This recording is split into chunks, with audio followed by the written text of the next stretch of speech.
আসসালামু আলাইকুম বিয়ার। ছোট্ট একটি গল্প শোনাবো।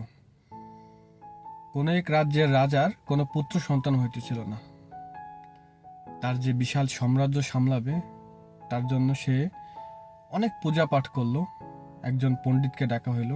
পণ্ডিত বলল, আপনি যদি কোনো এক সন্তানের বলি চড়াইতে পারেন তাহলে আপনার পুত্র সন্তান হবে। তো রাজা তার সৈন্যদেরকে পাঠালো অনেক খোঁজাখুঁজির জন্য। তো এক গরিব ঘরে 4-5 জন সন্তান ছিল।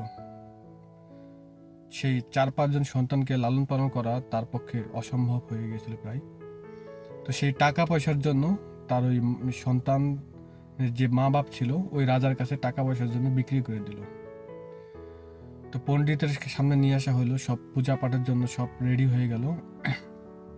রাজামশাই লাস্টে ওই বাচ্চাটাকে জিজ্ঞেস করলো, তোমার কোনো শেষ ইচ্ছা আছে নাকি? সেই ছোট বাচ্চাটা বলল যে আমাকে কিছু কাদামাটি নিয়ে আনো, কাদামাটি নিয়ে এসে দাও। তো রাজা হুকুম করলো তার প্রজাদের, কিছু কাদামাটি নিয়ে আসা দেওয়া হলো তাকে। তো ছোট বাচ্চাটা এক এক করে 4টা ঘর বানাইলো। এই 4টা ঘরের ভিতরে সে 3টা ঘর লাথি মেরে ফেলাই দিল। চতুর্থ যে ঘরটা ছিল সেই ঘরটার সামনে ও প্রার্থনা করতে লাগলো। প্রার্থনা শেষে রাজামশাইকে বলল যে এখন আপনি আমার বলি চড়াইতে পারেন। তো রাজা তো ভয় পেয়ে গেল যে 3টে ঘর লাথি মেরে ফেলাই দিল, একটা ঘরের সামনে হয়তো বা কোনো তন্ত্রমন্ত্র করছে। তো রাজা জিজ্ঞেস করলো ওই বাচ্চাটাকে যে এগুলো কি হইতেছে।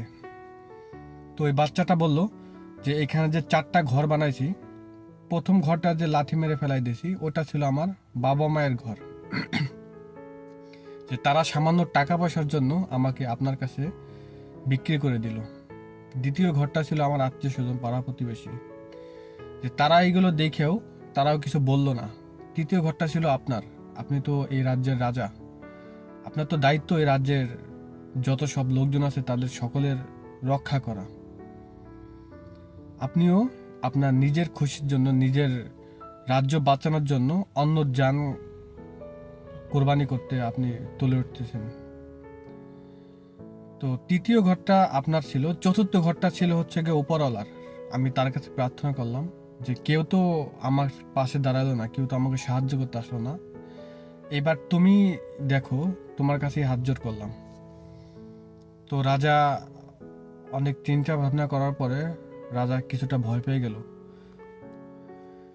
রাজা ভাবতে লাগলো যে আমার রাজ্যে কোনো ভুল হইতে পারে, কিন্তু উপরওয়ালা রাজ্যে কোনো ভুল নাই। তার কাছে ভুল সঠিক, সে সঠিক বিবেচনা করে থাকেন, ভুল হলে তাকে সাজা পাইতে হবে। আমি সামান্য আমার রাজ্য বাঁচানোর জন্য আমি অন্যের কোল খালি করে আমার নিজের কোল উজাড় করতেছি।